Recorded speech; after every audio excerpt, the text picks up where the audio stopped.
Namo Vishnu Padaya Krishna Prastaya Bhutale Srimati Bhakti Vedanta Swami Namane Namaste Saraswati Deve Gauruvani Pichani Visesa Sindhavadi Paschanti. So, what is that? Krishna's behind us. I don't know. Should I put back to Krishna? Well, maybe. Yes. Anyway.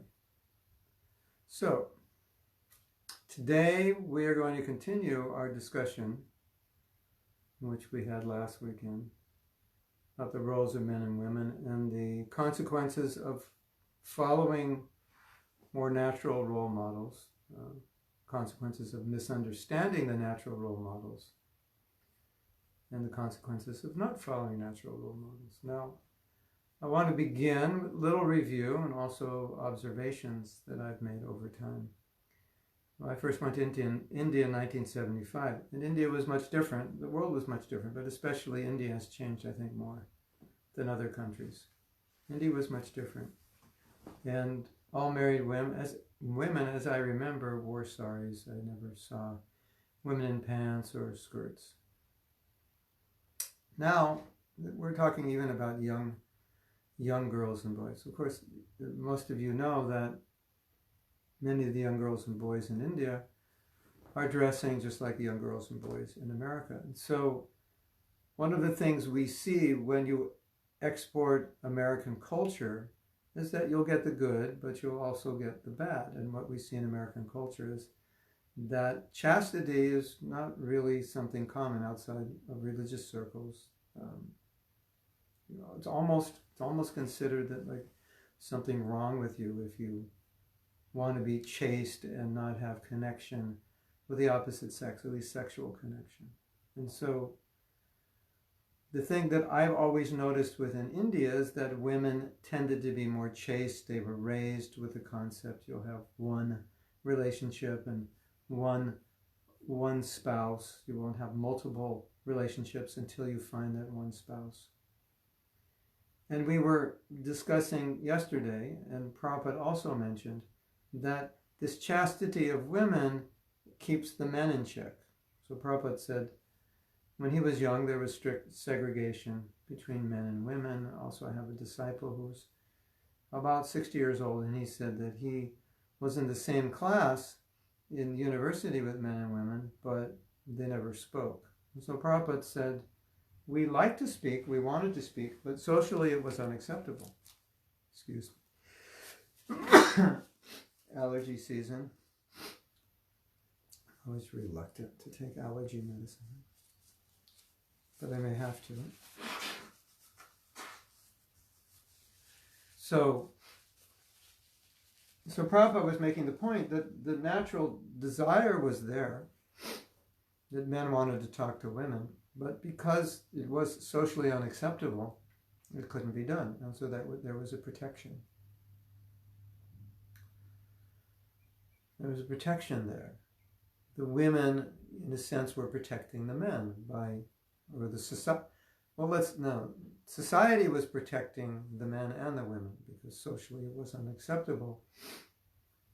But when it became more socially acceptable, then the protection valve was the women. The woman wouldn't allow men to flirt and wouldn't allow men to be intimate.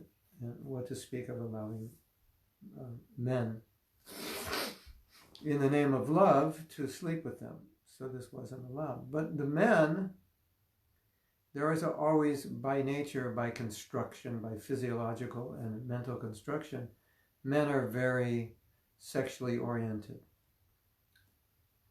And so often men are very, very willing, able, and desirous of having more of a sexual relationship with a woman than a long time bond, emotional connection, and so forth.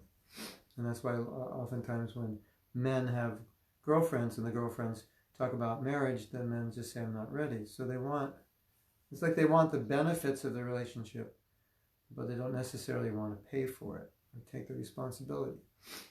So as women become less chaste or open the chaste valve and let men in, men will naturally want to come in. If you women let the men in, they'll come. They always want to come, most men, or many men. I don't want to generalize, but let's just say many men. They're wired that way, and if they have the opportunity, they'll come in. Now, you know, sometimes there's this discussion that when a woman was raped, was it her fault because of the way she dressed? And of course, it's the responsibility of the man, and you can't legally blame a woman for dressing a certain way and causing a man to rape her. That's not acceptable. However, ladies, and maybe this might be difficult for you to accept, I'm not condoning the behavior of men, but I would like to say that in some cases, men take that as a sign. If you dress that way, they take it as a sign that you're interested in sex. Otherwise, why would you dress a certain way? To show off, quote unquote, to show off your stuff or show yourself off. Why would you do that if you're not interested? Maybe you're not interested and that's just the fashion and everyone's dressing that way and you really don't think about it. But it sends a message to the men that you're available and you're ready. In other cases, it may send a message to a man who is very uncontrolled. And it may cause him to begin thinking or even unfortunately acting in ways which maybe normally he wouldn't. So, as I said, legally that has no standing, but psychologically or physiologically, there is some effect. I'm not saying it's the woman's fault, it is the man's fault. But as women, you don't want to do anything which would unnecessarily stimulate a man. And what's happening in modern society, the way women carry themselves, often they're carrying themselves in a way which is very sexually stimulating. And the women see it as attractive, but the men see it, yes, they see it as attractive, but they also see it in a different way. The men may not want to see it sexually, but because the way men are wired, it will affect them that way. So here's a thought. Here's a thought for women.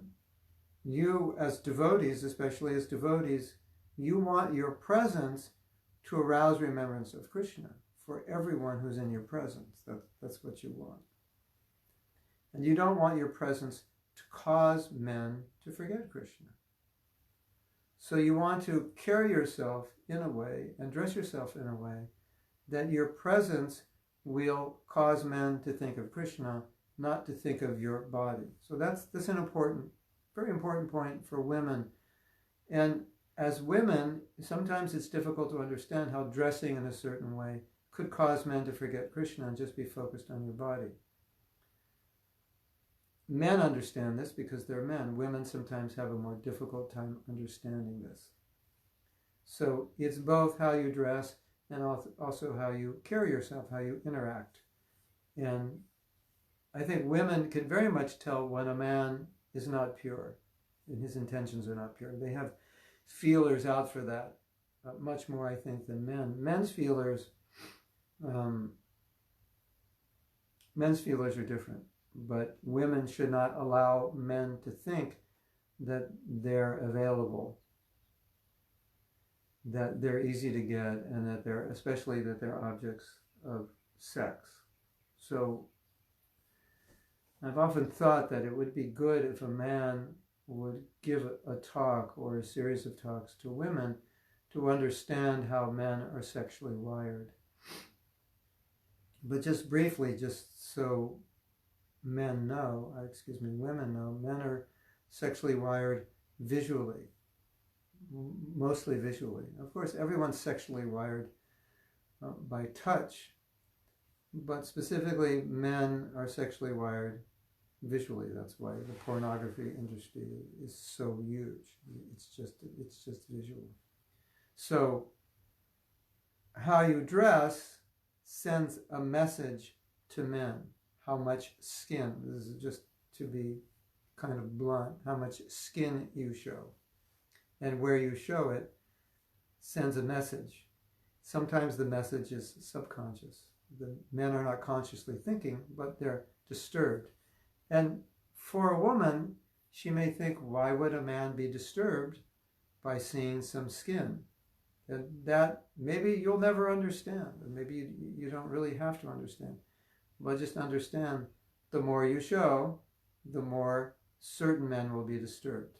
And the more you show it in certain places, the more they'll be disturbed. So that's just a principle. So it's the principle of the men seeing what they see. It sends a message of where they think you're at, and also it stimulates them sexually, and how you behave with them. If they feel like you're kind of up for grabs and open, it will also disturb them. It means they can have something. So I was originally talking about the situation in India, and as I was saying, in 1975, just the way the women carried themselves and the way they dressed, I think all of us as brahmacharis felt very, very calm in comparison to being in America. We felt very calm in India. We felt that the women were chaste, for lack of a better word. In other words, most were married. They were married young. They had husbands. They were dedicated to their husbands. The young girls, usually their parents would arrange the marriage. And so they weren't flirting with boys. There was no need to flirt with boys. And the social construction of society kept them away from boys sufficiently that there was no really opportunity to flirt, or it didn't really matter that they would dress up and so forth, because there was not much interaction. So I was a brahmachari then. So we felt, in dealing with women, we always felt very peaceful, and we felt very safe. We felt like the atmosphere was very conducive to the practice of celibacy and chastity. Now, I'm going to tell you something extreme, and I'm not advocating this, but I'm just telling you this, just so you know that in some societies, at some point, this was going on. Now, you may have read this. During the time of Srila Bhaktisiddhanta, they had a very extreme separation of male and female, and they had a curtain, and the women would sit behind the curtain, so the men never saw the women. And Srila Bhaktisiddhanta did not see the women, and the men didn't see the women. Now you might think, that is misogynistic, and that is very fanatical, and so on. It was just the way society functioned. They kept the men and women separate. It's not the way our society functions. But, as a point of interest, Giriraj Swami told me that in Pakistan, at least when he was going there in the 70s, or maybe early 80s, Pakistan has Hindus, but the Hindus that went there, because of the Pakistani culture, the Hindus that went there were never influenced by Western culture, and they weren't influenced the way the Indians in India were influenced. So they said he went to do a program, and at the program, the women were sitting behind a curtain. So that was the system, and of course, because that was the system in those days, it was normal. Prabhupada said, there's a saying, a woman shouldn't be seen by the sun.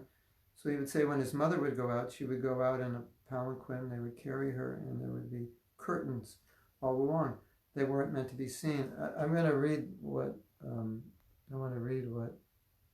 Katie says, because she was raised as a Muslim. When I was Muslim, I used to cover up from head, including face, to the toe, and I still got harassed. And many of my Muslim female friends have similar experience, because nowadays men sexualize. Yeah, they imagine they can't see, unfortunately. Similar experience, because nowadays men sexualize and something, feta, size, everything. Yeah, that's unfortunate. Men are becoming more and more degraded and more sexualized, but what we said last week, and we have to understand this, and I think the women, you should feel sorry for the men, because as men, we grow up in a culture in which sex is used to sell, and sex is everywhere. And I had mentioned this previously, that what now we see in terms of advertising, let's say 50 years, 60, 70 years ago, that would be considered pornography. It would be illegal. It would not be allowed. Like the way lingerie is advertised, Victoria's Secret fashion shows, even the way some of the rock stars appear on stage, how they dress and what they do. That would be considered pornography. The bathing suits that we wear today, 60, 70, 80 years ago, would be considered illegal. You would be arrested.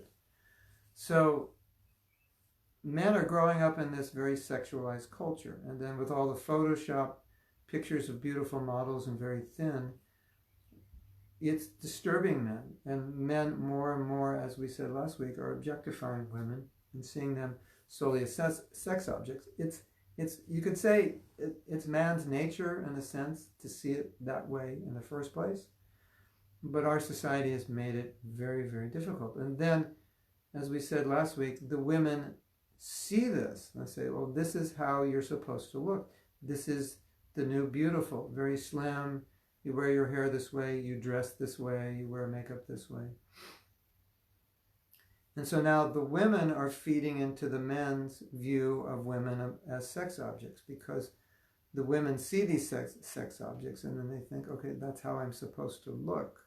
And so that they dress that way. Now men are evaluating the worth of women solely or primarily on the basis of how they look. And so it's a very big thing. And even women who are less attractive, if they put enough time and energy into it, can make themselves appear fairly attractive, because they feel if they don't do that, then no man is going to like them, because men are so sexualized because of modern culture. So I'm bringing this all up because I want to paint this picture of what's going on in the modern world. And our society's become very sexualized. I think that's obvious. We all understand that.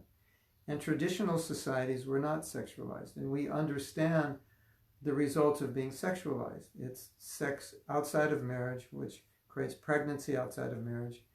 And that becomes a whole problem for various reasons, obvious reasons. And then sexually transmitted diseases.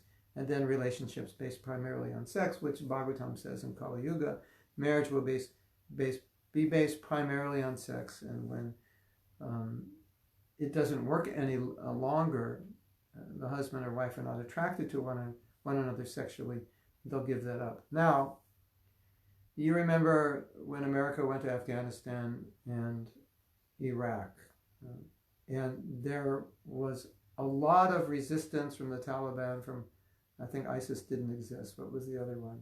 Al-Qaeda. There was a lot of resistance. And part of the resistance, I think, for us as devotees was easy to understand, is that they were very afraid of American culture for many reasons. And one big reason is because it's sexualized. And they, in Muslim culture, in theory, as far as I understand, protect their women. Or that's the theory, that women should not be marching down the street as sexual objects, dressed in a way that it distracts men from what they're doing and focuses men on thinking about them. And again, ladies, unfortunately, when you make yourself very attractive, sometimes we say, oh, she looks very sexy. So what does looking sexy mean? It means one thing. It means when men look at you, they think about sex. And they think about sex with you. So if that grosses you out, which I'm sure it does, please excuse me, but that's why I said it, so that you get grossed out by it, because that's how men think. Because men's brains are wired that way. So if you dress in a certain way that you look sexy, when men look at you, they won't think, here is a beautiful woman. They'll think, here is a sexy woman. Beauty is different. If you see a woman as beautiful, she's dressed in a sari, she has tilak, she's covered, she's very chaste, then when we look at that woman, we can say she's beautiful. She embodies beauty, which subdues the male sex desire.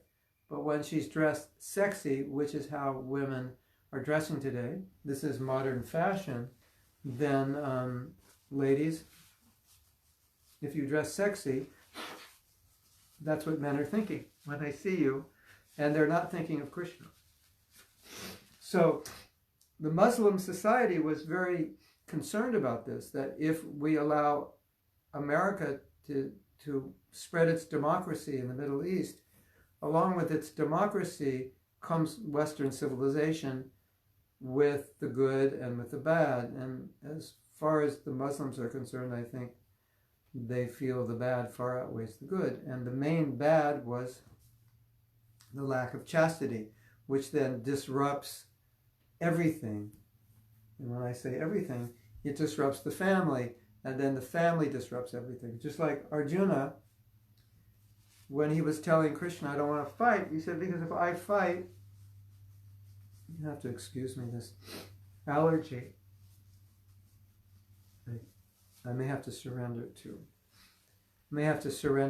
allergy medicine, because it creates an intense itching, and I don't want to spend the whole class doing this. So Arjuna told Krishna, I don't want to fight because it'll disrupt the social order, because if we fight, these men will die, and then the women will be unprotected. There'll be single women. That means other men will be able to exploit them, or they'll be prone to exploitation. Prone to exploitation, that may be a nice way of saying these women will be sexually assaulted. Because Arjuna talks about unwanted children.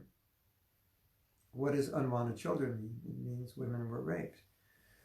So that's amazing if you think about it. Arjuna's speaking about that if these men are killed, then these women will have no one to protect them, and then there's every chance they'll be sexually exploited, and then they'll have unwanted children, and they won't be raised properly, and these unwanted children not raised will become a menace in society. Isn't that amazing what Arjuna is saying to Krishna?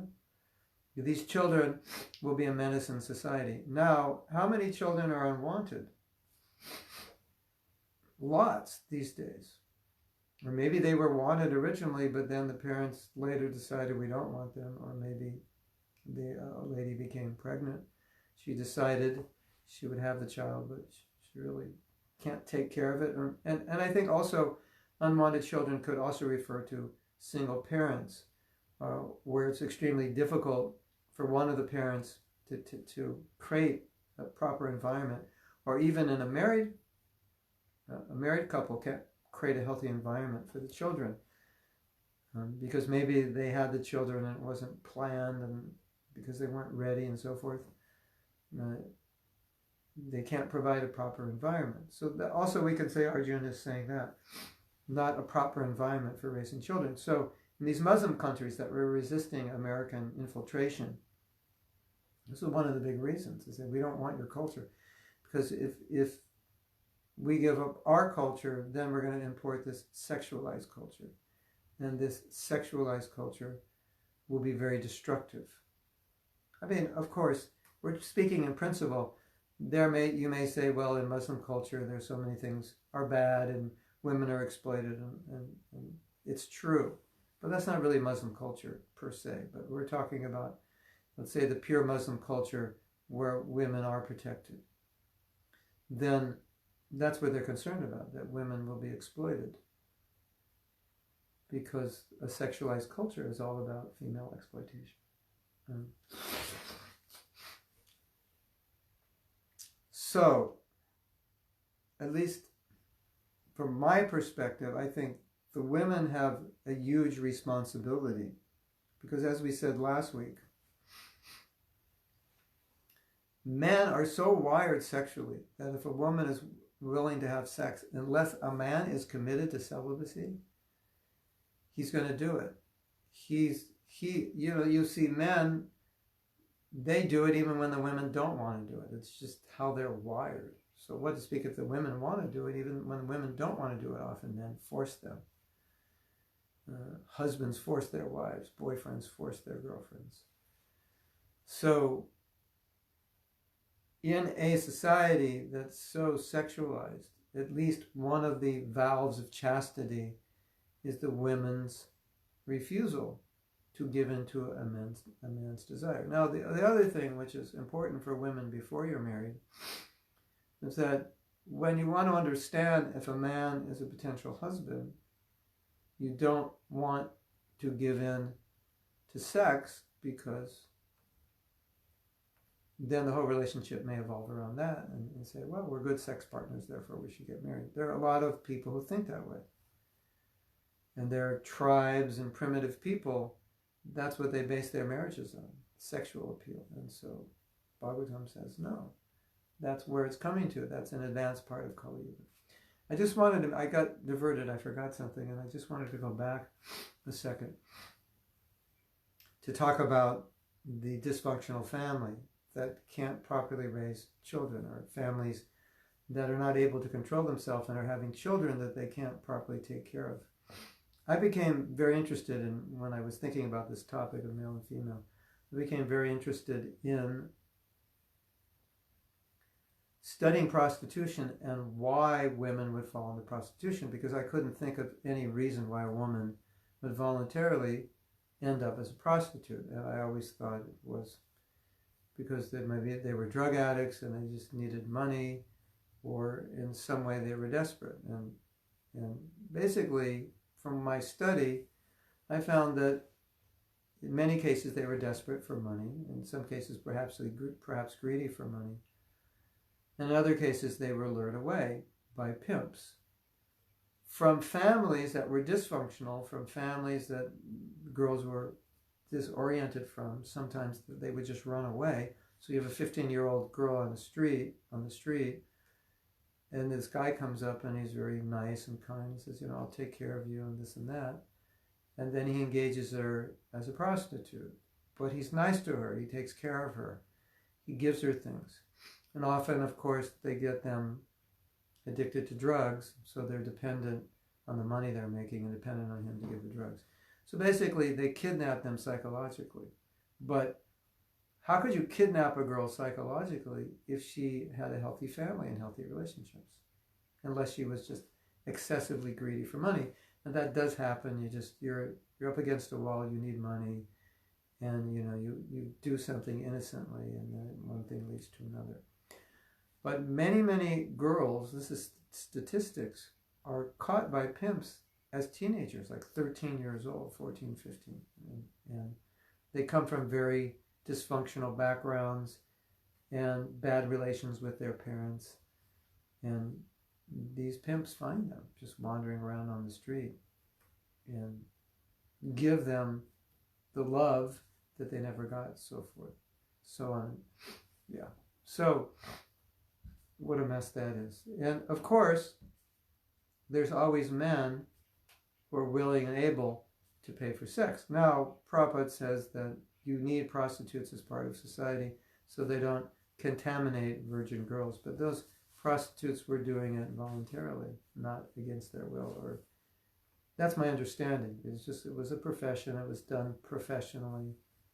Probably done in, I don't know if you can say respectfully, but obviously done in a way which was not considered by society something to look down upon, but as a somewhat of a, I don't want to use the word respectable, but I don't have a better word right now, somewhat of a respectable profession that served a function to protect women. So women saw that, okay, here's a woman all these lusty men will go to, so we don't have to worry about rape and so on and so forth, and I don't have to worry about my husband cheating on me with all the women at the office, because he can just go to this prostitute. And then we even have the story, some prostitutes are devotees. I mean, it's hard for us to understand. But the point is that prostitution today obviously is much different, and most of the women involved in this industry, we could say, are involved in this industry because they came from dysfunctional families, or they came from situations where they didn't have good husbands, or they came from situations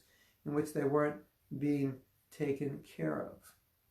So the whole reason for this introduction is that it's really important for us to understand this concept of protection without exploitation, because all this concept of women need to be protected, it sounds like very demeaning. It can sound very demeaning, and it sounds like, oh, So the men get to exploit the women in the name of taking care of them, because when you take care of someone, you have dominion over them. You're the master. They should just do whatever you want. I understand that you could understand it that way. So the idea of protection in relation to the topic we're talking about is really one of the fundamentals of protection. That women have, if women have a good husband, or women have a good father who will find them a good husband, who will take care of them, who will provide for them, who will protect them, who will give them what they need, who will look out for them, who will protect them from the other men who could potentially exploit them, either sexually or in other ways. As we spoke last week, women are exploited. They don't make as much money in the workplace. Sometimes women are taken advantage of. If a man thinks a woman doesn't understand something, then he could take. Sometimes men take advantage of women by showing affection to them when they're really interested in sex. And as we said last week, sometimes it's very difficult for women to understand that that's what's happening. So if there's a man in their life who obviously understands this, he can say, I don't like this man, I don't trust this man. As men, we can understand that much more easily than you as women can understand. Sometimes it just looks like this man is a good guy and he's a nice person and he's showing affection, when actually he's not a good guy and he's not a nice guy, and it's much easier for us to understand. And if a woman has a good husband, then there's affection, there's support, he takes care of her, her needs are fulfilled. Why would she be interested in other men? She wouldn't. So having good husbands, protecting the wives, I like to say, maybe rather than the word protection, maybe we could say fulfilling all her needs. So her needs are being fulfilled, and simultaneously she has nothing to worry about. Therefore, we can use the word protection. If she doesn't understand something, her husband, if he understands it, he can do it. If she can't fix something, he can fix it. I'm giving stereotype roles of male-female, but you get the idea that there's a man there who fills this gap of what a woman can't do herself necessarily, and therefore she's satisfied. And if she's satisfied, why would she in any way be interested in another man or another relationship? She wouldn't. So good husbands create stability for their wives. They create stability for their daughters. If a daughter has a good father will treat his daughter how he wants other men to treat her. He'll show by example how a man should treat you. That's always how I've treated my daughter. I've always been very careful to treat her in a way that would establish a standard, that this is how men should treat you. As one devotee was telling me, he was taking some women somewhere, and he got out of the car and he opened the door for her. And when she got out of the car, they didn't have any relationship. There was no relationship lined up for the future. He just said, never marry a man who doesn't open the door for you. That's interesting, isn't it? What is a real man? A real man opens the door for his woman. So I would always try to do similar things. Maybe I don't do it as well. And maybe if you ask my daughter, she'll say, did your father treat you like a good man? Maybe she wouldn't think it. But in my mind, I try to do it as a standard, that this is how a woman should be treated. So you treat your daughter that way, so she grows up thinking this is how a woman should be treated. So if the man says, I love you, you're the best thing on earth, she won't necessarily believe it, because she'll look at his behavior and she'll look at other things. But simultaneously, in a society in which the fathers are helping arrange marriages for their daughters, the fathers and mothers also, especially the male, he has some understanding that a woman may not have of other male.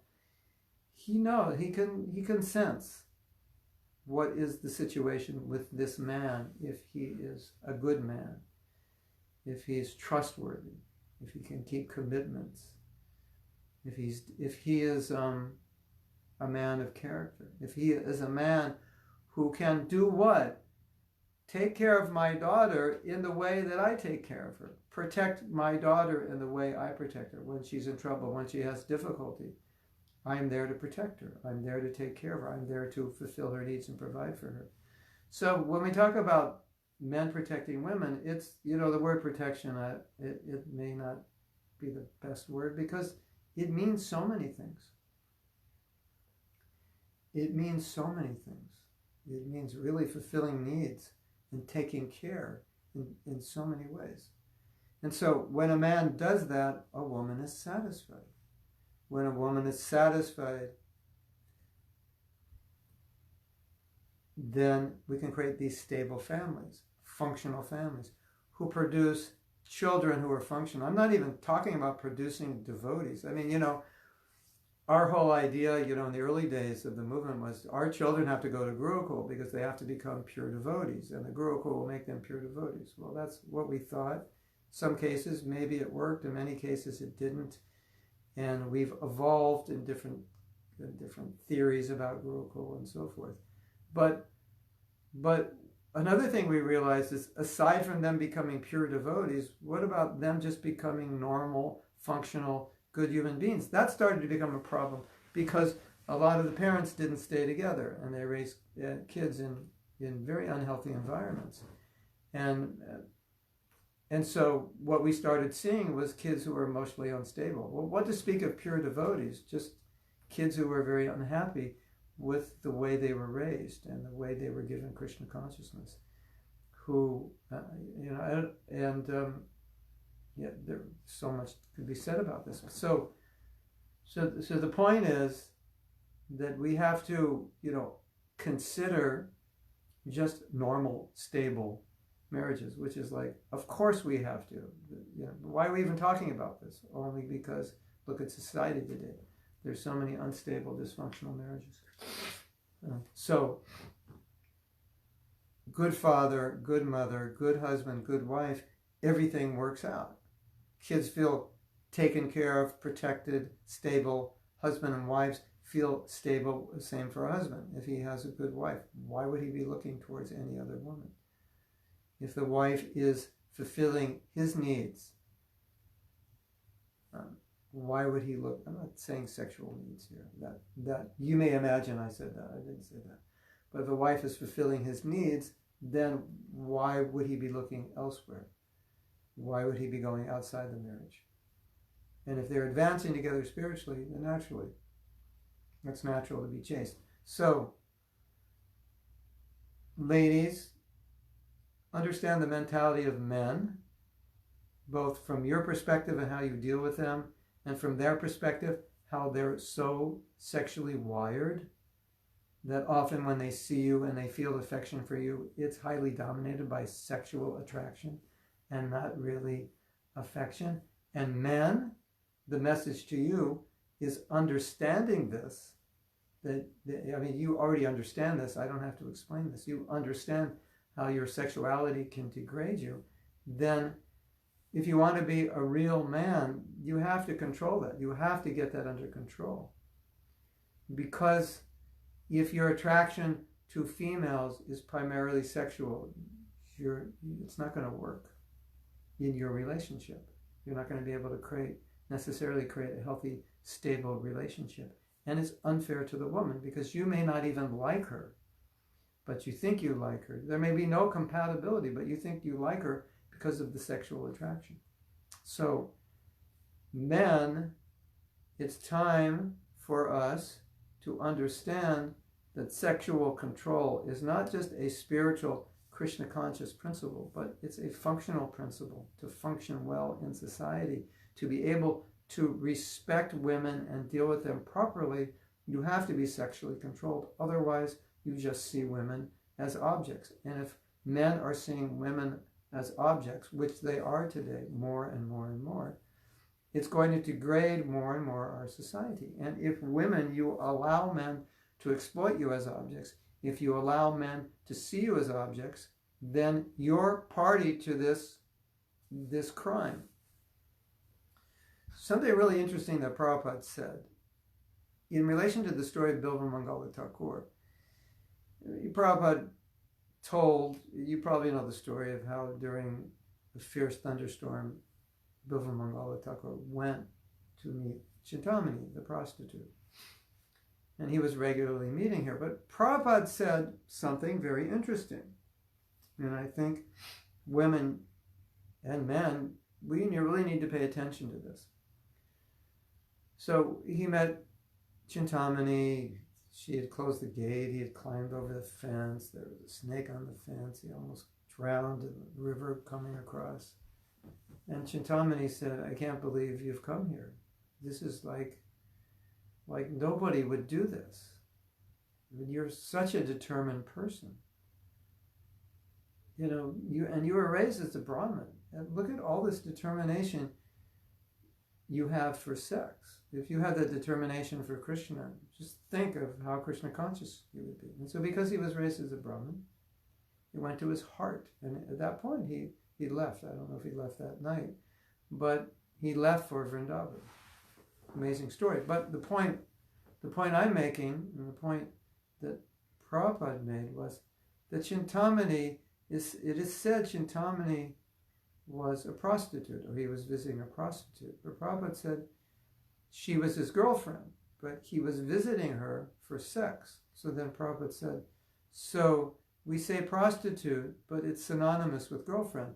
So if a girlfriend is engaging in sex with her boyfriend, then by Prabhupada's definition, girlfriend having sex equals prostitute.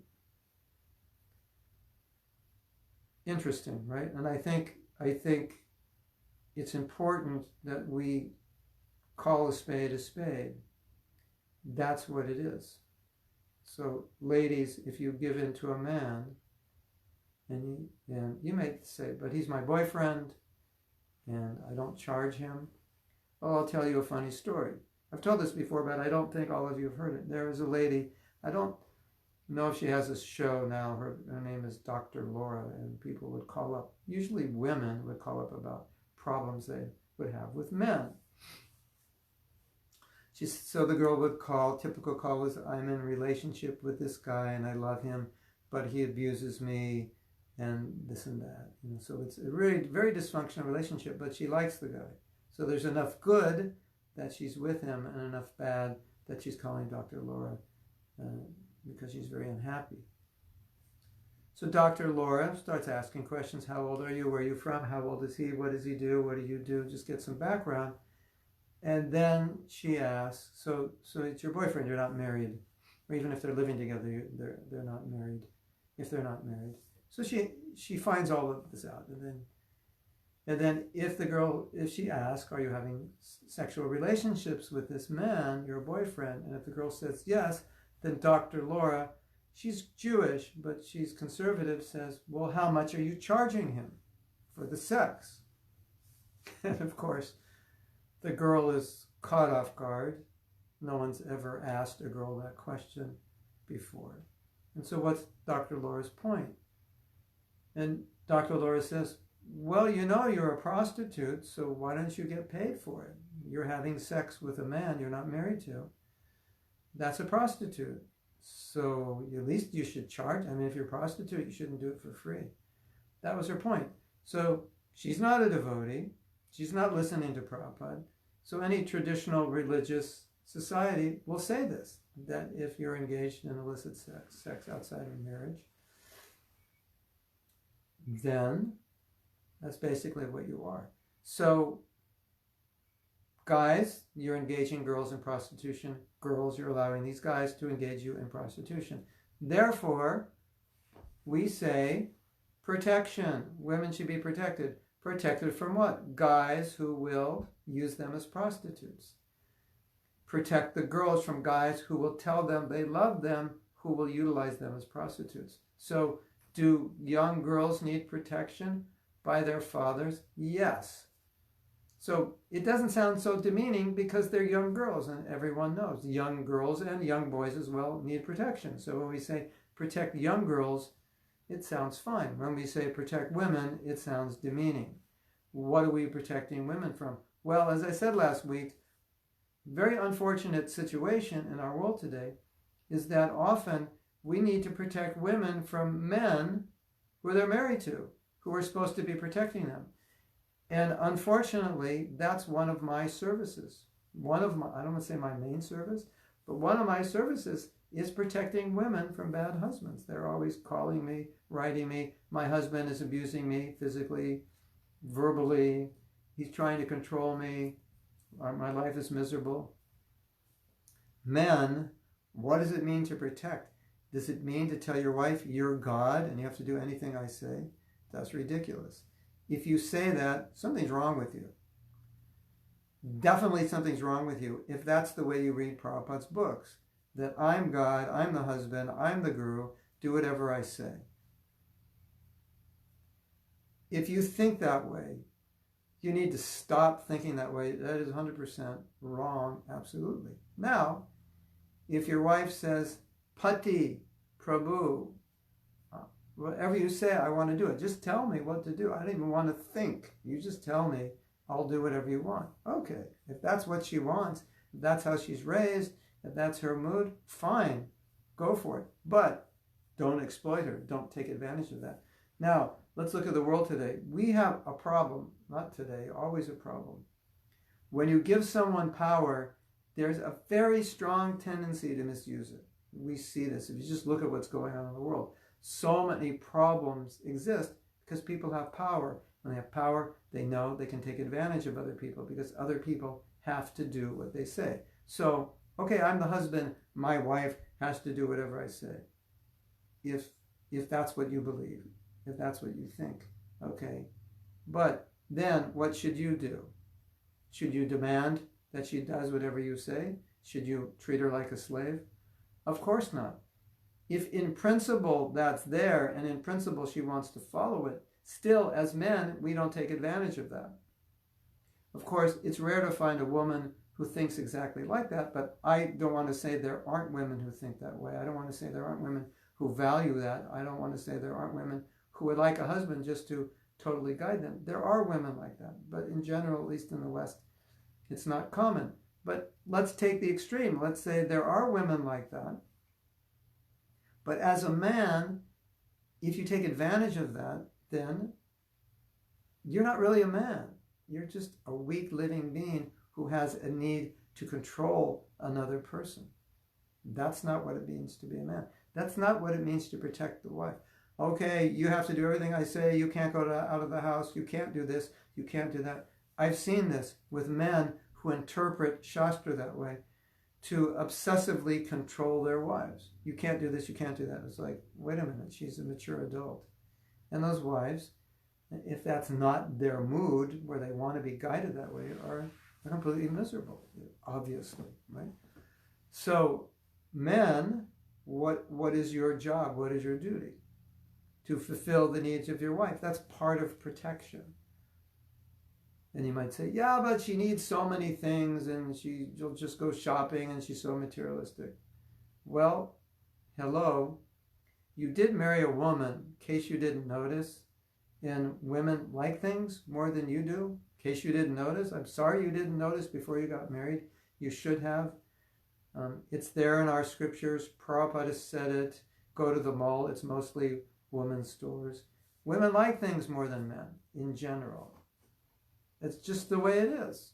They like to be beautiful. They like to dress up. They like to have nice homes, nice houses. If that bothers you, you shouldn't have gotten married. Or if you're not married and that bothers you, maybe you should marry a nun. I mean, be realistic about what it means to have a relationship. So it means to fulfill their needs, to provide what they want. What do they want? They want children. No, I'm going to get married. I don't want to have children. But it's a man's duty to give a wife who wants children. It's a man's duty to provide a nice home, not a shack that's falling apart, but a nice home and nice clothes and nice food. Prabhupada said that. It's obvious, right? So that's what it means to be a man, to provide, and then to facilitate her in her service, not to control, demand. And so many men think that's what it means being male. You're my wife, you have to do what I say. No, your wife is not a robot. That's not what Prabhupada means.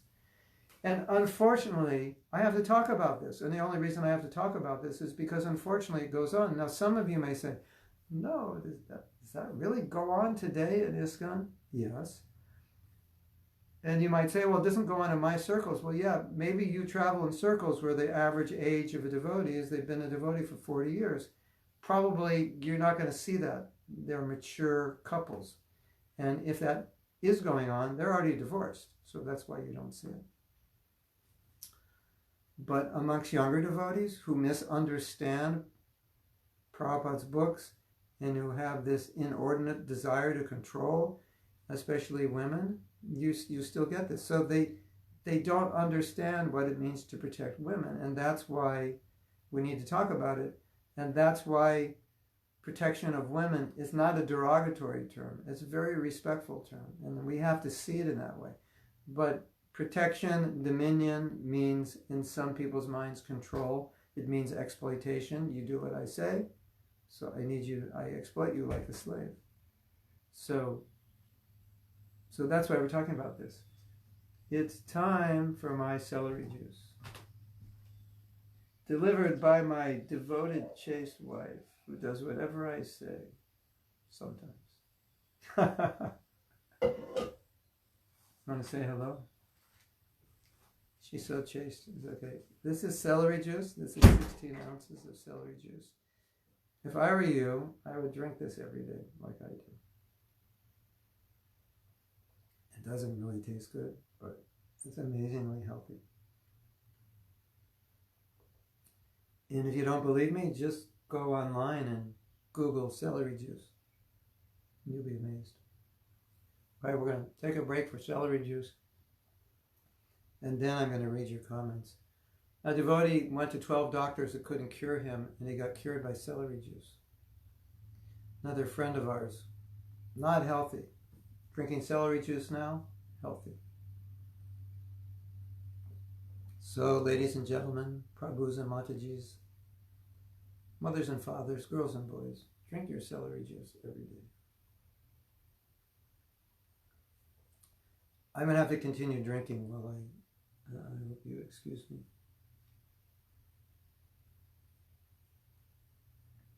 Taste horrible? Well, I have discovered something. Cut off the leaves, because the leaves are bitter. And if you cut off the leaves, it's okay. It's not so bitter. We grew our own celery juice. Oh, it was so bitter. But this celery juice we're getting now, it's fine. It has no leaves on it. And it must be organic. And yes, it's expensive. This was like $2 a glass or something. But it's worth it. It's good health insurance. So now I'm going to read your comments. This is an interesting topic, isn't it? Okay. Wow, a lot of comments.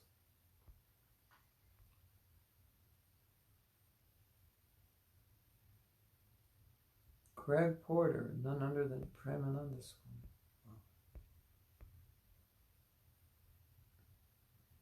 You know the problem with ISKCON today? When someone says, my name is Govindadasi, you know like 10 Govindadasis. I mean, not when someone's on the internet and just says Govindadasi or Brajananda or something. It's like, who's that? And I can't see your picture. So unfortunately, I don't always know who you are. But Guru Maharaj, it's not that. It depends on man what he has in his mind. If a man is KC, he will be KC in any circumstance. No. Even if a woman is unaware, but no. Unless, he has to be Haridas Thakur. If he's not Haridas Thakur, don't trust a man. If you're dressed like a prostitute then expect something to happen. At least expect that you're going to disturb men's minds. Prabhupada said, unless one is very, very strong in Krishna consciousness, he can't control himself. So what you say may be true. Well, you say, well, I've seen women, they dress provocatively, but they've never had any problem. Yeah, but what you don't realize is how many men, okay, I'm just going to be blunt because I think women need to hear this. If you're not careful how you dress, then I would ask you the question, how many men do you think had sex with you in their mind because of the way you dressed? And my answer would be a lot. And you just have to understand this is true. A lot of men are having sex with you in their minds if you're not careful about the way you dress. Speaking from the male perspective, there is a way that women carry themselves and dress that causes men sexual desire to be subdued.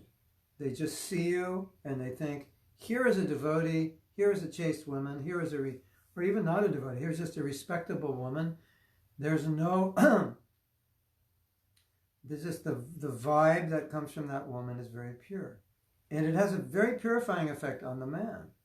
So ladies, you can have a very purifying effect on men, for sure.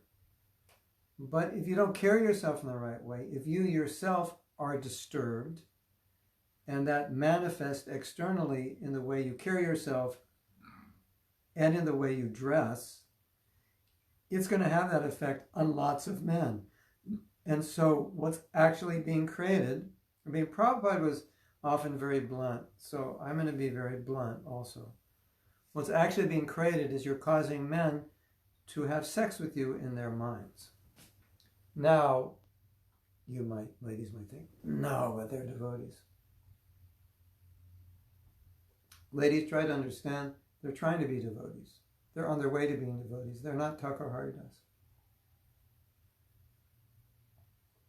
To make matters worse, I will tell you that some men who are very advanced devotees have told me that sometimes when they see a beautiful woman devotee, that thought goes to their mind, and the woman is covered. So what to speak of not dressing well, being overly, as Prabhupada says, dressing in an overly attractive fashion to disturb the mind of men. That's in the first canto.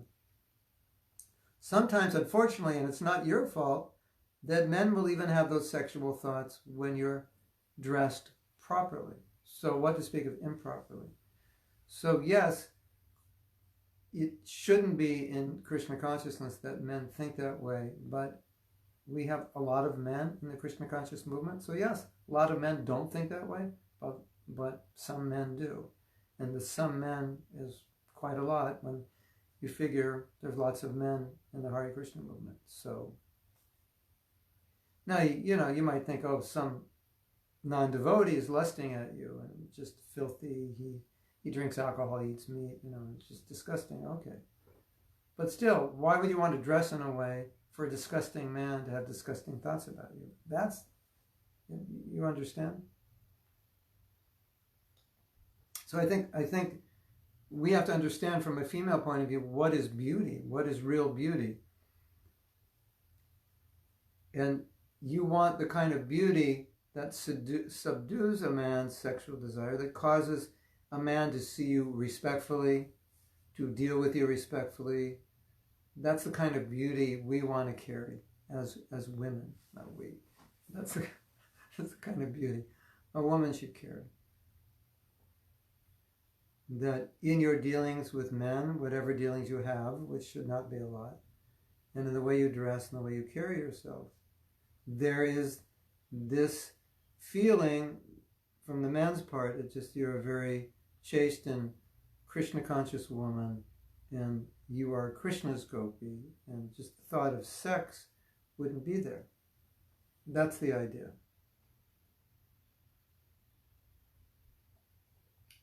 And that's my experience. There are some women that just the way they dress, it's just like it causes you to think of sex. And some of them, where the way you dress, it causes you to think of Krishna.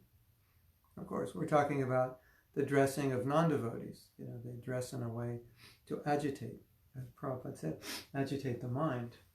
But it's possible there are Krishna-conscious fashions and fashionable designs that could agitate men's minds. And so women should be cautious that men are weak. They are, and sometimes they do stupid things because they're weak. So we're going to hear more about the Islamic standards. Katie says, that's an Islamic standard, to separate men and women by curtains, or for men to sit in front of the room and women in the back. According to Sunnah, the culture of living Prophet Muhammad, women aren't allowed to mingle freely with men, only their immediate family, father, grandmother. Okay, so, it's very similar to traditional Vedic culture. And as Prabhupada said, he saw that men were mingling freely and that he couldn't change that. So Prabhupada's design or plan to deal with that was, well, if you're going to mingle, get married. Just don't, okay, you're going to mingle, that's your culture. So what are we going to do? Well, all of you who are mingling, get married. So the minglers should get engaged. So we can see that Prabhupada couldn't change the culture, but at the same time, there were certain standards that Prabhupada established that were necessary. Some segregation must be there. Maybe not curtains, but something. Okay, maybe not front and back, maybe side to side, so that they can have darshan of the deities in the back. They can't. Temple can decide what is suitable, but at the same time, that we maintain a standard so that everyone can be peaceful. That's the idea. We want to create an environment in our temples where everyone is peaceful. Okay. Now, if I would really enjoy you not agreeing with me, because that would provoke more controversy if I've said anything that you don't agree with or has stimulated some feelings in you. I just lost my place. Protecting women is a theory, and it's very rare nowadays. I saw in the 70s, I saw how the temple president was so protective of women. Anytime there was any man who wasn't dealing with the women properly, immediately he would just stop it. So that's important for men to understand. If you're in an environment in which the women are in any way being allowed to be disturbed by men, or if you know there is a man who has a bad reputation, you as a man should do something. You should intervene. You should tell the woman, this guy has done this to other women. You should tell the temple president. That's part of what it means for men to protect women. It's not just your daughter or your wife, but it's in any environment. And, maybe that woman's innocent. She doesn't know. But you can also say women should protect women from the aggression of other men. Yes, of course. But particularly men, that is man's wired psychology to protect. And man's wired psychology may also be in its degraded state to exploit. So, men, are you going to exploit or are you going to protect? And protection is your duty. Exploitation will degrade you. So, yes, and in marriage, women often are being exploited sexually or being made some kind of slaves, domestic slaves. And men have that tendency, and that tendency is there because where there's exploitation, there's not protection. That's not protecting a woman, making her a slave, and that's common. Right? So yes, it's a problem, and that's why we're talking about this, so men understand their roles. I think the case, Krishna Karshani says, I think the Krishna conscious movement is also sexualized to some point. Girl devotees are often so desperate to marry, they're also wearing sari in a sexy way. Yeah, sexy saris. My point is that every man devotees, my point is that even man devotees are choosing, yeah. This is sad. It's part of the social problem. Even man devotees are choosing pretty and attractive girls for wives. We are preaching that we're not the body, but it seems body matters in choosing a wife. Yeah. So, this is a good point. Now, how many men will choose a wife they're not physically attracted to? Some will because they appreciate the woman. I would say, in my experience, most probably won't. There has to be something. Now, women are attractive because of abilities, intelligence, personality, character, so many things, just as men are. But for the male, the physical attraction is very important, at least for a lot of males. So what can we do? But ladies, if you over sexualize yourself and a man is attracted to that, I don't think it really means a whole lot in terms of the relationship, so you should be careful. I mean, just think about this. You want to make yourself, quote unquote, sexy to attract a male devotee, and then you attract him. And what was he attracted by? The wrong thing. So you really don't want to attract, you want to attract a man because of who you are, not because of who you project you are, who you are not. That is not going to create a healthy relationship. And a man has to love you, quote unquote, love you because of who you are, not just because of how you look. And I was just looking at a video the other day. And I saw the video and I go, oh, there's Gargamuni. And Gargamuni looked like just maybe slightly bigger than me. And right now he's very large. And you often see that people have this biology that when they're young, they're very thin. You saw that with a lot of you, maybe disciples of Jayapataka Maharaj. You saw that when he was very young, he was very thin. As he got older, he got bigger. And it would be hard to imagine when we knew him young that he would be a big man. It would be hard to imagine Gargamuni would be a big man because he wasn't such a big person. So we see that with a lot of people. They have this DNA or biology that when they get older, they get bigger. A lot of my godbrothers are like that. They're quite big now, but when they were young, they were very thin. It's a very interesting phenomenon, right? So men, you're very attracted to this young, beautiful, sexy woman. You don't know in 20, 30 years what she's going to look like. And are you going to divorce her because now she's overweight? That's the problem. It's got to go deeper. So I understand that men are attracted to attractive women, but ladies, you don't have to make yourself overly attractive. Ultimately, you want them to be attracted to you, to your Krishna consciousness, to who you are. You don't want to have to fake it. You don't want to be their sex object. And if a man is so concerned about how a woman looks, if I were a woman, knowing how a man thinks, I wouldn't marry the man. Because, you don't know how you're going to look in 20 years. It's, biology takes its shape. Some of us grow old gracefully and some don't. Some of us get bigger and some don't. Some of us get very wrinkled and some don't.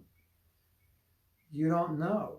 And so it has to go much deeper. So be careful about both men and women.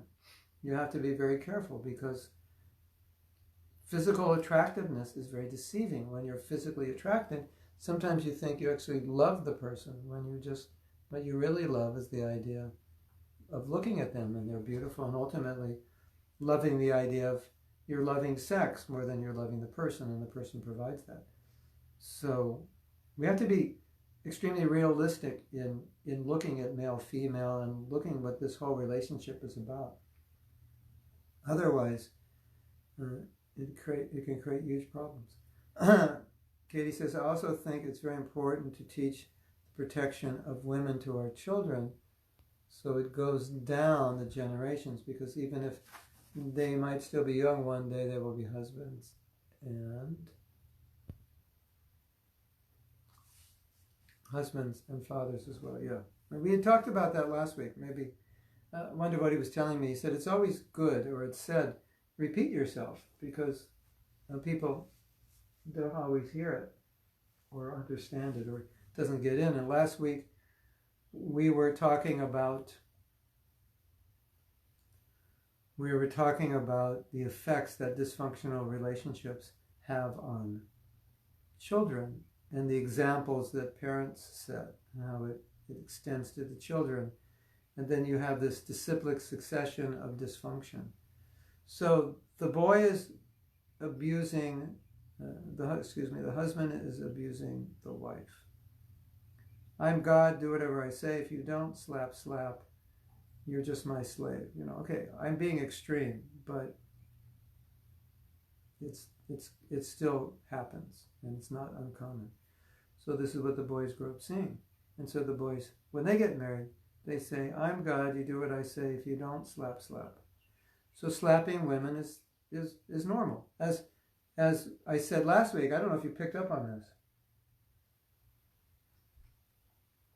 About 52% of teenagers, we're not talking about 60, 70-year-olds, younger generation men in India think it's okay to slap women.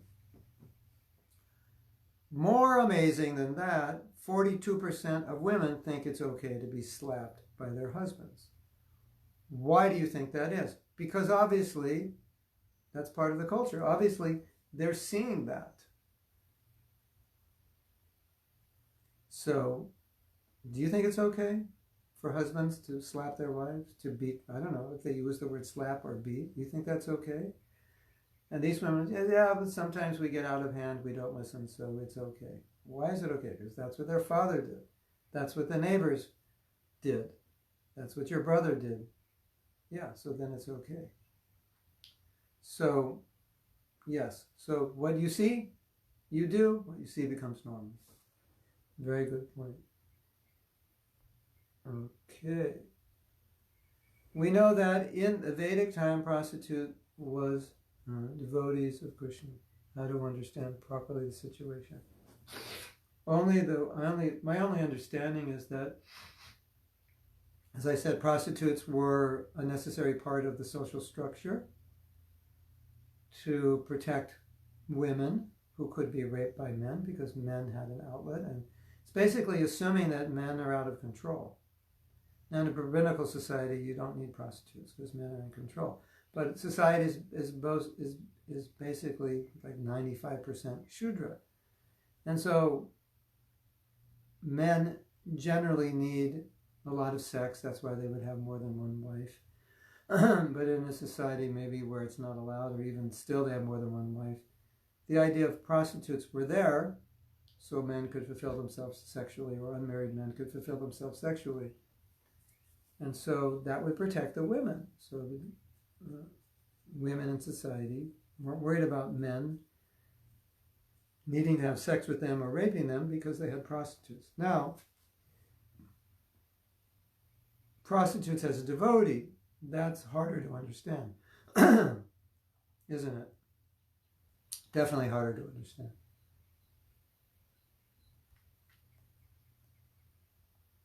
My understanding of that society, Varnashram, is that it's just kind of their Varna. That's where they ended up. That's their family business. And it just works for them economically. And they've been raised and groomed to do it. But my understanding would be the prostitution in that culture was more, if refined is the proper word, more refined than it is today. More of a normal business. That's the best I can say, because Prabhupada hasn't said much about it. He's only said about the function that it serves and why it's necessary. Tat jana Janelle, where are you from? That's important, but we have to be aware that children learn more from our and others' behaviors. So first we should try everything to live it. That's the best teaching. But often a challenge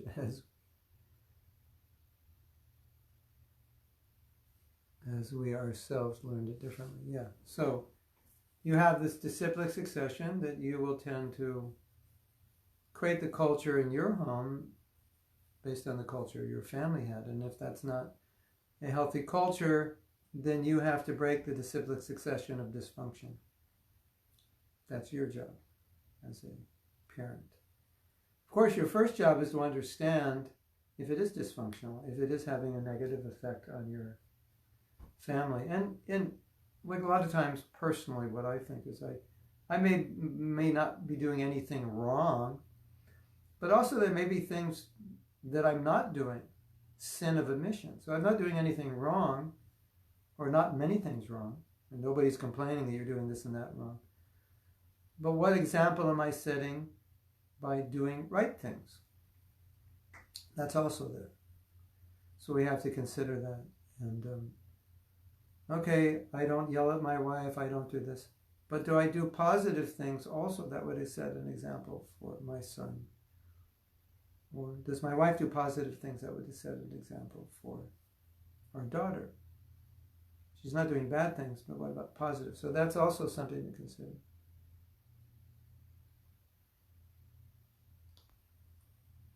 Leading by example is the key, according to Katie. Katie's got the key. In ISKCON, women are not protected, and the sign of it is that women have to look for husbands for their own.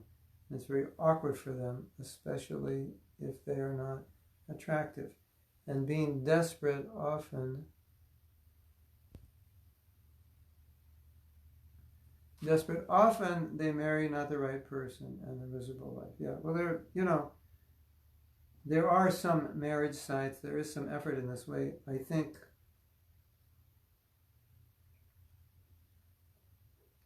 there are a lot of gurus who do not want to get involved with the marriage because then if it doesn't work out, there's a tendency that the disciple may fault or blame the guru. Although you would think generally a disciple wouldn't. But if I say, I think you should marry this devotee, and then it doesn't work out, then the disciple said, well, I just did what you wanted, and you should have known, and you didn't know, and why did you ask me to do it? And, not that would happen, but it could happen. And so, and a lot of gurus may feel like I don't really know who are the best. So, who would be the best partner for you? So better I stay away. So there's that fear. So I think probably better would be more organizationally. And so I know in Mayapur they have, I think maybe it was originally started for Jayapataka Maharaj's disciples, they have like matrimony sites. So it's true, we have to do better. I think part of the problem also is that, let's say you have a girl that needs to be married, and you look around and you don't find anybody. So now what do you do?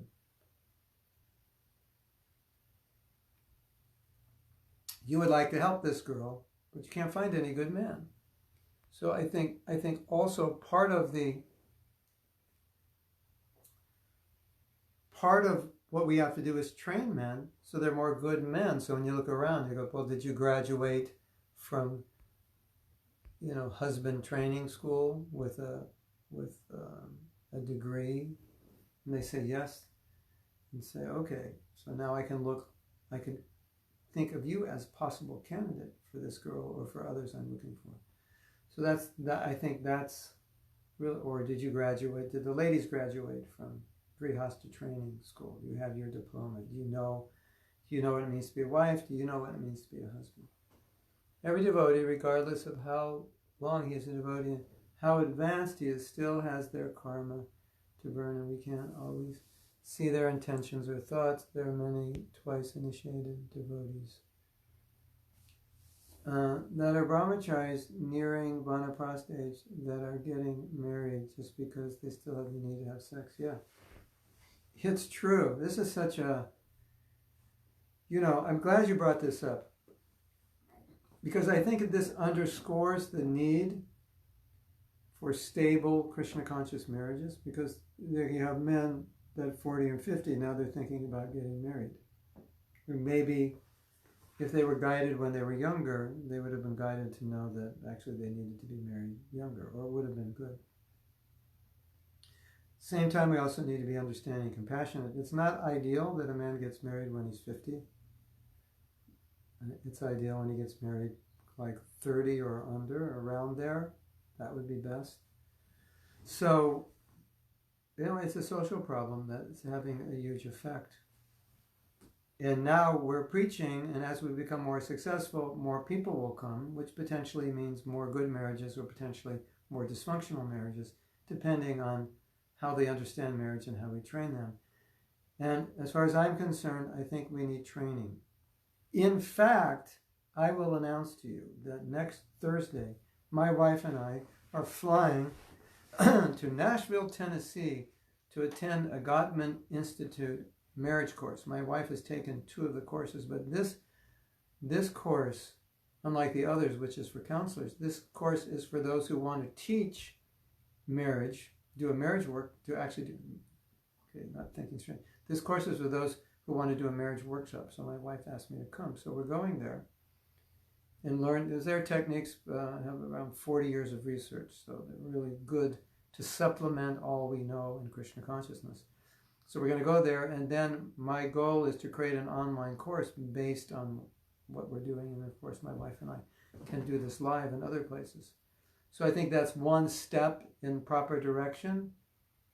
And then we can say, okay, anyone who wants to get married, this course is available for you. You can take it, you can learn. And of course, we'll add to this course our own realizations. You can learn what it means to be a wife, what it means to be a husband, what this whole grihastha thing is all about. And maybe this will help also you determine whether you want to be brahmachari or you can be brahmachari. So this is really, really important. Because as I said last week, it's not just about us and us being happy. It's about the next generation. It's about our children. Just being normal, good human beings. What to speak of pure devotees. Once they're normal, good human beings, we can worry about pure devotees later. Pradhameshwar, do you think, I think you mean polygamy is possible in Kali Yuga? What Prabhupada said about it? Thanks.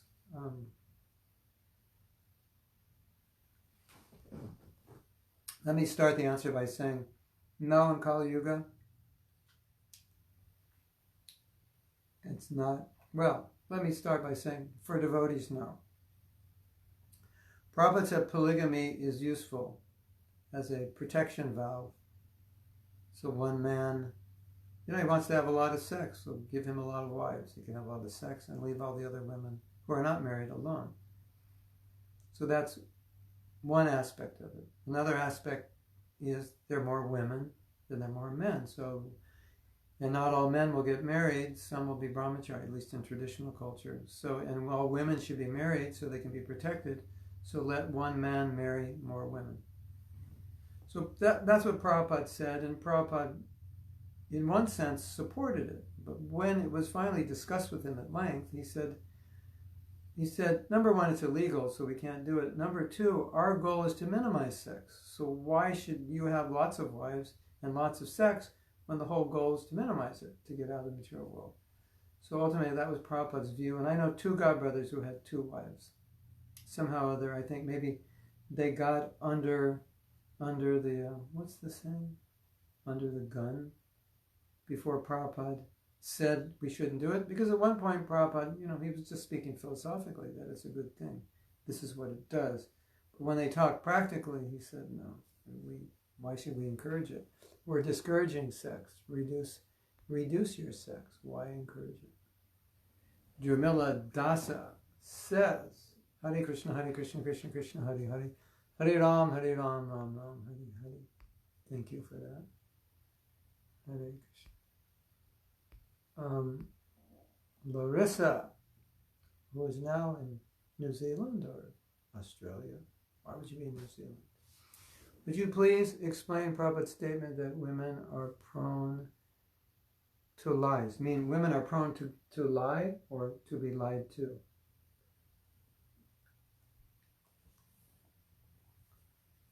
You mean women are prone to believe in lies? Or women are prone to lie?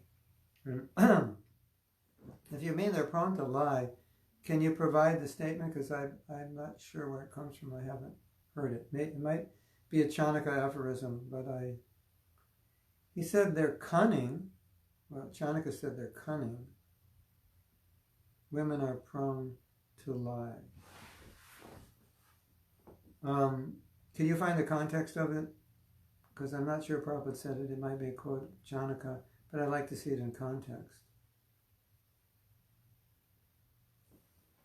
You know, the problem also, at least I find this to be a problem, is that a lot of the things women are accused of being, both good and bad, or let's just talk about bad.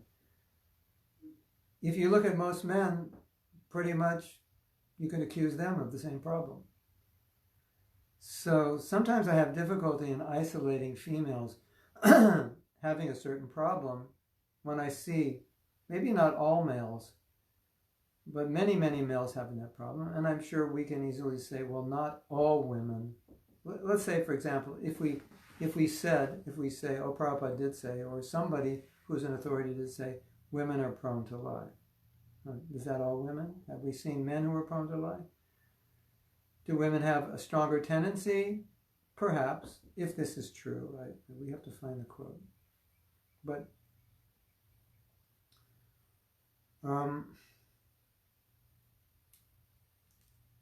the other thing is that Prabhupada said, if you're a devotee, then you won't have these tendencies. Like, it's said that women are, you can't trust them and they'll love a man and they'll leave a man. But there's so many women who've never left men, so many men who've left women.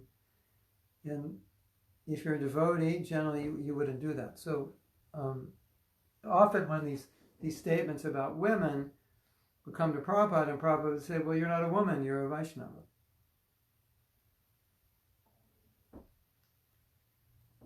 So I think that's important. In the past, prostitutes were outcast of the society, but nowadays it's majority of young female students who want to get their student loan paid. Yeah. Student loan paid, whereas the father protecting them to pay the loan. Yeah. In the poor countries, definitely the outcasts, for sure. They take to it as a survival technique, which is unfortunate. And children and these grown men like having sex with young girls, like pre-adolescent girls. It's sick. Yeah. So where's the father protecting the girls? Why isn't the father paying? Why isn't he making some arrangement to pay the loan? Why is he not aware that his daughter is a so it goes, that's my whole point. It goes back to protection. When Srila Prabhupada was about to get married, his father told him not to marry a very attractive woman because he might be attached to her. I was wondering how it's relating to nowadays devotees. If a man marries a woman he doesn't feel attraction to, he may tend to look for another woman. Yeah. Well, Prabhupada's father told him, what happened? I mean, what you're saying might be a different story. But when Prabhupada was married, he wanted to marry a second wife. He didn't really like his wife. He wasn't that attracted.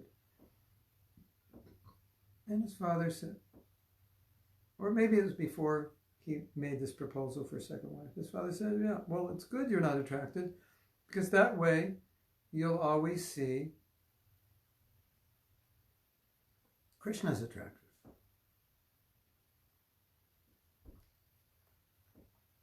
Celery juice, 16 ounces. Well, have a little more. If you can afford it, drink this. You may live to be 108 if you drink this, or 208, maybe 308. It's amazing what Krishna created in the celery.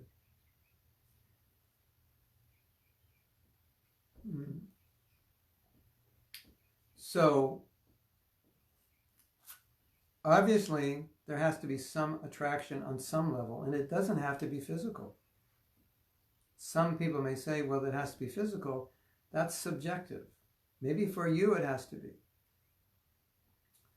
But not for every man, or not necessarily for every woman. So then the question is, well, if it has to be, is that a fault? Maybe it could be, maybe it isn't. Maybe it's just natural. I have to have some physical attraction. That's my nature, that's my biology. But if it becomes an overriding factor where she has to be a certain way, then that could be a problem. So I have a disciple, and he was, I was saying, what about this one? What about this one? What about this one? And he was saying, well, this one's not that beautiful, and I'm not that attracted to this one, and I really need to be attracted. But he finally met the one that he was doubtful whether he would be so physically attracted. And when he met her and spent time with her, he really liked her.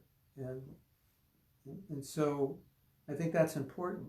And I think it's important for men to understand that physical attractiveness has its limitation. How she dresses, how she looks, carries herself. Yes, these are important things for men, for a lot of men. And I don't deny that it's important for a lot of men, but if it becomes too important, I think it could be a problem. What do I think? I know. We have the matrimony organization here in the UK too. It's led by Amala Manjari, JPS, who's a guru. Anyone can recommend a person, but that still doesn't guarantee that will work. Sometimes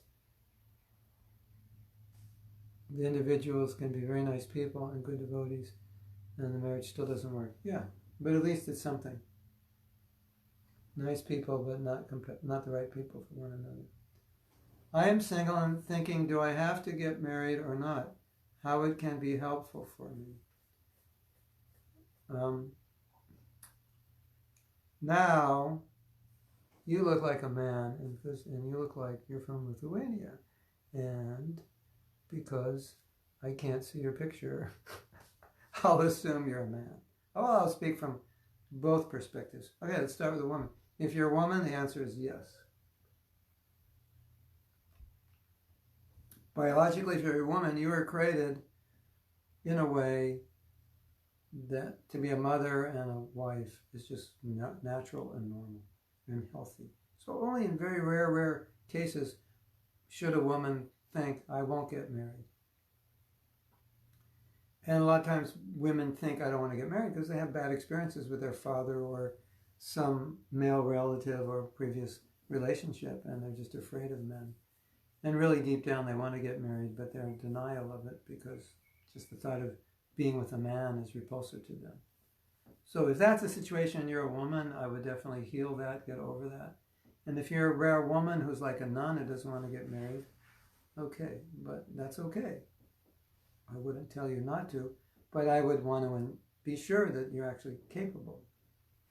As far as a man is concerned, men don't get married unless you completely understand what you're getting into and it's something you value and you see the benefit and you're willing to do the austerity.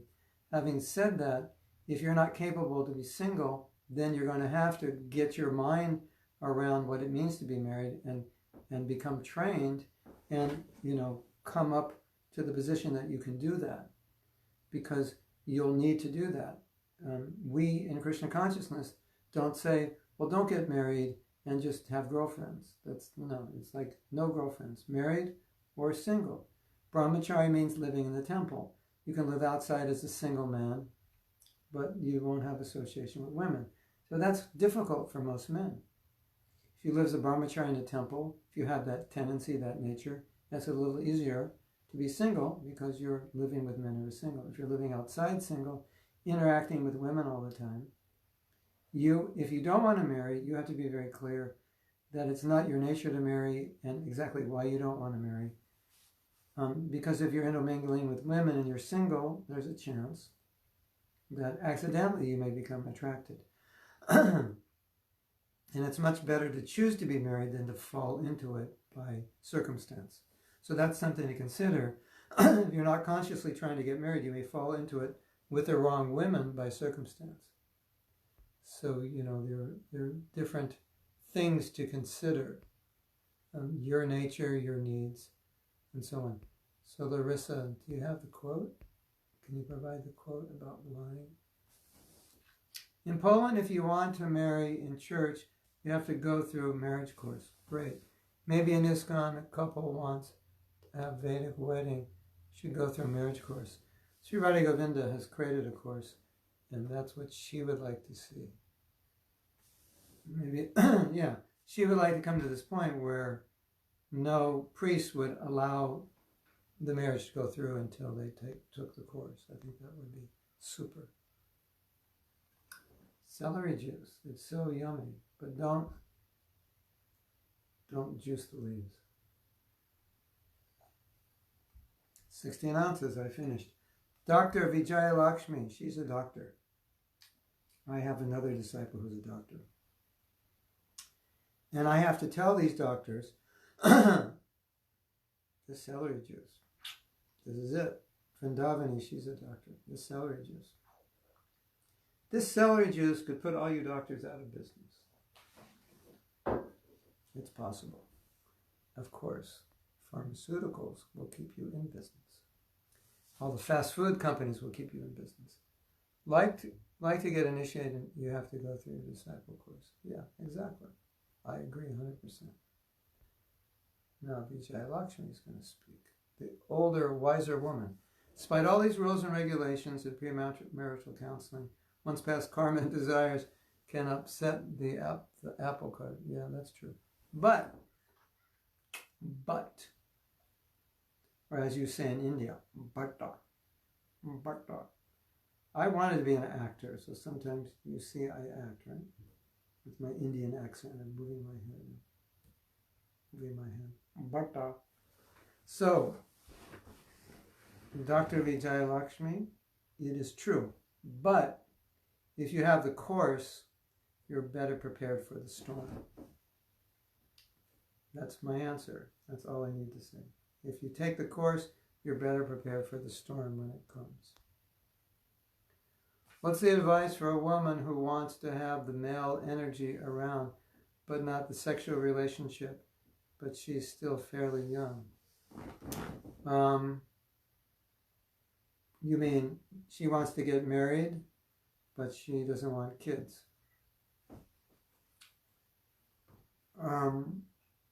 Is that what you mean? I'll answer that question. And then if you need something else, you can tell me. Generally, Prabhupada said marriage is for having children. He would say, why are you getting married if you don't want children? But we understand there may be some benefit in the woman being protected and stability for her and for the man. And if that's the case, she has to find a man who also doesn't want children. And sometimes you find couples, they like to preach, they're detached. And so they find it better to not have children. They can live simply. And so you have to find that man. However, be aware that even though that man may say, I don't want children, or you may say it, in the future, you may change your mind, or he may change his mind, and you're going to have to deal with that. Surabi Kunja says, would you let us know where that course really... wow. I'm not sure if it's even up right now. You know how to get in touch with her? Just send me an email and I'll give you her email address. But she should be on, she could be on WhatsApp. I may have, actually I have the course on my computer. Somewhere, if I can find it. I don't know the status of the course, actually, to tell you the truth. Anyway, send me an email and I'll give you her email address, and then I'll ask her and copy you. Yes, that's exactly that. Okay. Find a boy who doesn't want kids. Prabhupada also said to have children only if we can make them Krishna conscious. Well, the idea is get married, have children, and the idea that Prabhupada taught, you get married to have children, And because you're going to have children, your duty is to make them Krishna conscious. And as I said, we should understand, if we're going to make them Krishna conscious, there has to be function, materially, very functional, stable relationship. Right? So that's that. Yes, okay. So now we've got a long time. We'll continue this discussion tomorrow. It's nice having you all with us.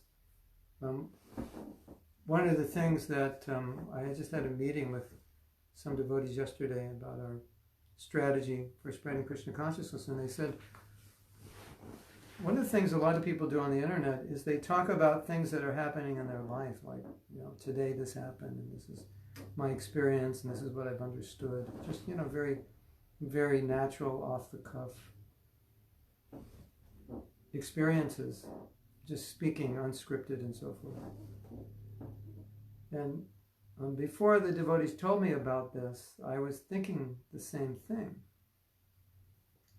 And I think this topic is a little bit similar. This is like, it's so real. This is real life for practically everybody. And I think because it's so real, it's so important and it's so popular.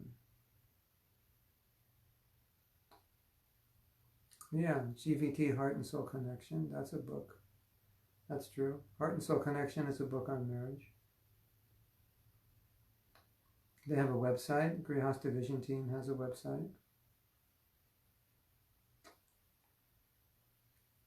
Anyway, let's talk a little more. You can think of your questions. I mean, really, if you analyze this class, really what I'm trying to do is help men and women who have been conditioned by modern social influences to understand more what it means to be a man and what it means to be a woman, because I believe that once we understand that, then our marriages will be much better, our families will be much better. When we do, it's like, I have a job, you have a job, she has a job, and we're working together, and one of us doesn't do our job properly, or we do the job of another person, it creates a problem. So when the man doesn't do the male job properly and does some of the female job, and the female does some of the male job and doesn't do the female job properly, it can create a problem unless that's the way we want it and we agree that that's good. Or sometimes it's good. It's better suited for individuals. But in general, I think the starting point is, let's understand what is male and what is female. And if you're a woman, work on being a female. If you're a man, work on being a male. And then when you enter a relationship, you'll see it works better when the man's more man and the male is more male. The male, the woman helps the man in areas he needs help. The man helps the woman in areas she needs help. And the last thing I want to say, which is a beautiful thought, is Prabhupada also talks about the women protecting the man. So it's not just coming from the male side. The woman is protecting the man by providing a happy home, and it protects him from attraction to other women. So that's also important. So marriage is a protection from both sides. Okay? So we'll end here and we'll see you tomorrow. And Hare Krishna to all. I think you left out my comment. It's right under Krishna Karshan's comment that says celery juice tastes horrible. Okay. Let's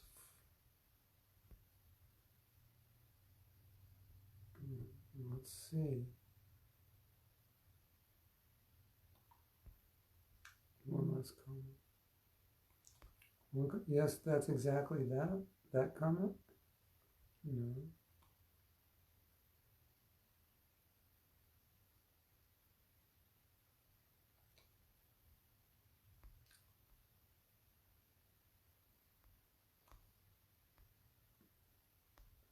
I'm not seeing it. Faster if you rewrite it, I think.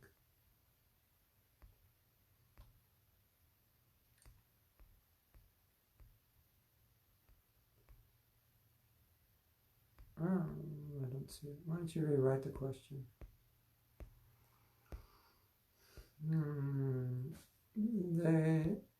It was being discussed that Prabhupada said women are more lusty. Can you recap what he said about that? I don't understand it. Well, lust in this sense is not gross physical sex, because men are definitely more physically, sexually inclined or wired. It means, lusty means to have things and to have nice things. They're more concerned with having things. Like many women have generally women will have more clothes than men, like in a couple. Women will have more clothes, lots of jewelry. I think the average now, they say women in America spend like $1,000 a month on creams and makeup and like that. That's crazy.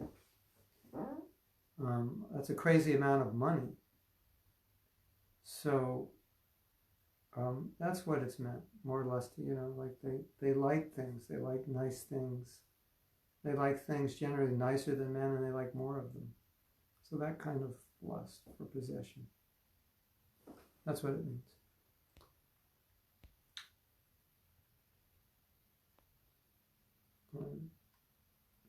Thanks for coming to Colombia.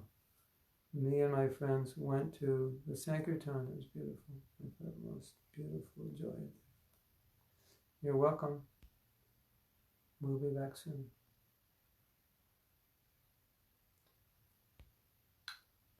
Every devotee regards how long he is a devotee and how advanced still has karma to burn. Yeah. Okay, I don't see any other. Yeah. Every devotee has karma to burn. Yeah, I commented on that. That still, if you're trained, you'll do better in the fire when you're in the fire.